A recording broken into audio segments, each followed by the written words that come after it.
Bismillahirrahmanirrahim. Assalamualaikum warahmatullahi wabarakatuh. Alhamdulillahi rabbil alamin. Wassalatu wassalamu ala sayyidina Muhammadin wa ala alihi wa sahbihi ajma'in. Allahumma salli wa sallim ala nabiyyina Muhammad wa ala alihi wa sahbihi ajma'in. Ashhadu an la ilaha illallah wahdahu la syarika lah wa ashhadu anna Muhammadan abduhu wa rasuluh la nabiyya ba'da. Amma ba'du, sahabat semuanya yang dirahmati Allah, para pemirsa dimanapun Anda berada, alhamdulillah patut kita bersyukur kepada Allah Subhanahu wa ta'ala atas limpahan nikmat yang telah Allah berikan kepada kita semua, utamanya nikmat iman, nikmat sehat, sehingga Allah Subhanahu wa ta'ala mempertemukan kita kepada bulan yang penuh keberkahan, bulan yang begitu agung, yaitu bulan suci Ramadan. Alhamdulillah. Bersolawat kepada baginda Nabi sallallahu alaihi wasallam. Allahumma salli ala Muhammad wa ala alihi wa sahbihi ajma'in. Sahabat semuanya, para pemirsa dimanapun Anda berada, alhamdulillah kita semua telah memasuki hari ke-15 dari rangkaian ibadah puasa yang kita kerjakan.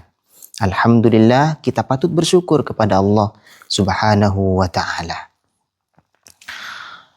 Di antara standar atau ukuran bahwa puasa kita ini sukses adalah bahwa puasa yang kita kerjakan selama ini mengantarkan kita kepada pribadi yang jauh lebih baik. Pribadi yang lebih bertakwa, pribadi yang lebih jauh dari kemaksiatan-kemaksiatan. Hal ini sebagaimana disebutkan dalam sebuah hadis. Nabi sallallahu alaihi wasallam bersabda yang diriwayatkan dari sahabat Abi Hurairah radhiyallahu an, bahwa Nabi Muhammad sallallahu alaihi wasallam bersabda, "As-siyamu junnatun." Al-hadis atau kama qala Nabi sallallahu alaihi wasallam. Bahwa hakikat puasa yang kita kerjakan ini adalah sebagai junnah, perisai.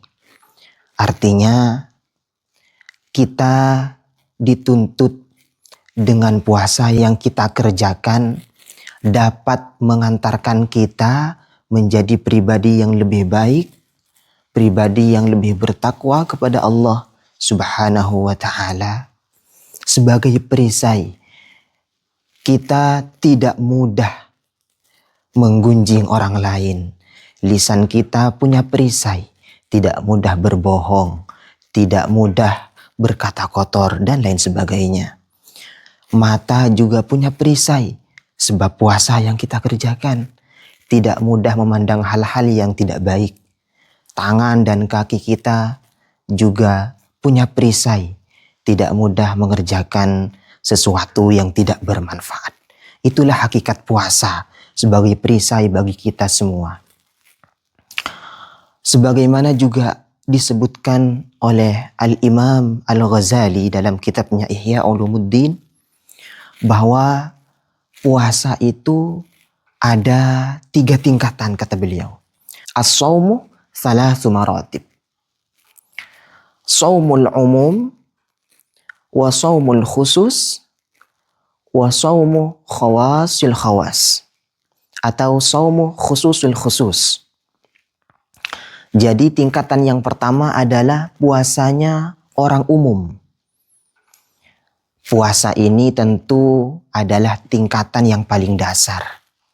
Puasa yang hanya dikerjakan sebatas menahan lapar, haus, menahan hubungan suami istri dari terbit fajar hingga terbenam matahari. Mereka berpuasa hanya mencukupkan dengan hal-hal yang tidak membatalkan puasa. Menjauhi hal-hal yang tidak membatalkan puasa. Tentu ini adalah puasa yang sah secara fikih. Namun di sisi Allah pahalanya mungkin tidak sesempurna orang yang berpuasa tingkatannya lebih tinggi lagi. Karena tentu banyak orang yang berpuasa. Sebagaimana disebutkan dalam sebuah hadis, rubba sha'imin laisa lahu min siyamihi illal ju'. Banyak orang yang berpuasa namun tidak ia dapatkan dari puasanya itu kecuali hanya rasa lapar. Jadi kita semua tentunya tidak hanya mencukupkan dari puasa kita secara lahiriah saja.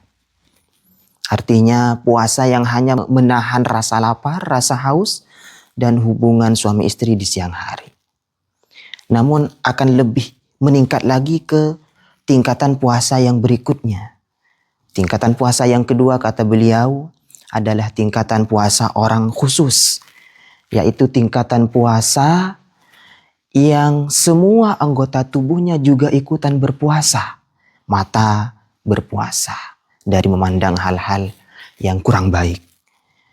Mulut atau lisan kita juga berpuasa dari perkataan kotor, dari berbohong dan lain sebagainya.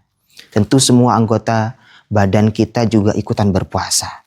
Hal ini selaras dengan sabda baginda Nabi, as-siyamu junnah, bahwa puasa ini adalah perisai bagi diri kita.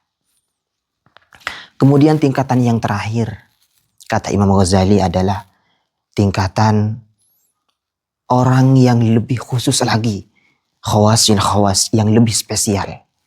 Nah, ini adalah tingkatan puasa yang paling tinggi.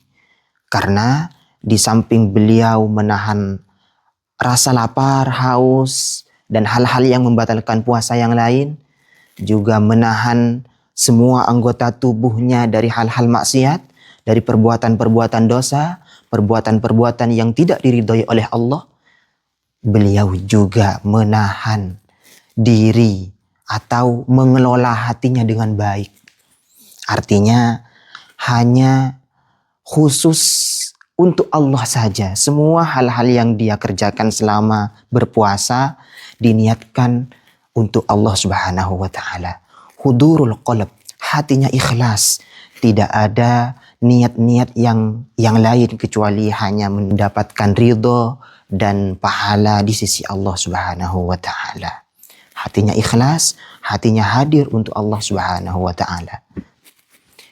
Tidak mudah suudzon, artinya selalu husnudzon kepada Allah Subhanahu wa ta'ala. Itu di antara tingkatan-tingkatan puasa ada 3 yang beliau sebutkan. Ada puasanya orang umum, puasanya orang khusus, dan puasanya orang khawasil khawas. Mungkin kita bertanya, selama ini sudah 15 hari kita menjalankan ibadah puasa. Sudah sampai di tahap mana puasa kita? Tentu kita tidak ingin hanya cukup di tingkatan yang pertama yang paling dasar. Yang kita inginkan akan lebih jauh lagi dari tingkatan yang pertama. Naik dari tingkatan yang pertama ke tingkatan yang kedua. Naik lagi kalau bisa ke tingkatan yang terakhir.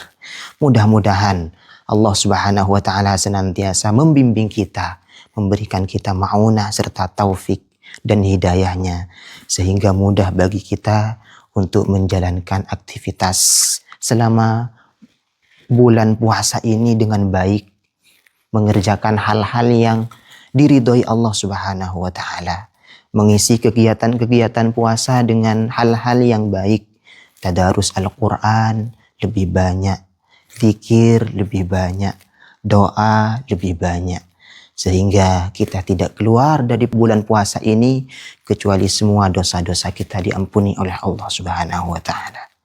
Ihdinas siratal mustaqim. Semoga bermanfaat. Wassalamualaikum warahmatullahi wabarakatuh.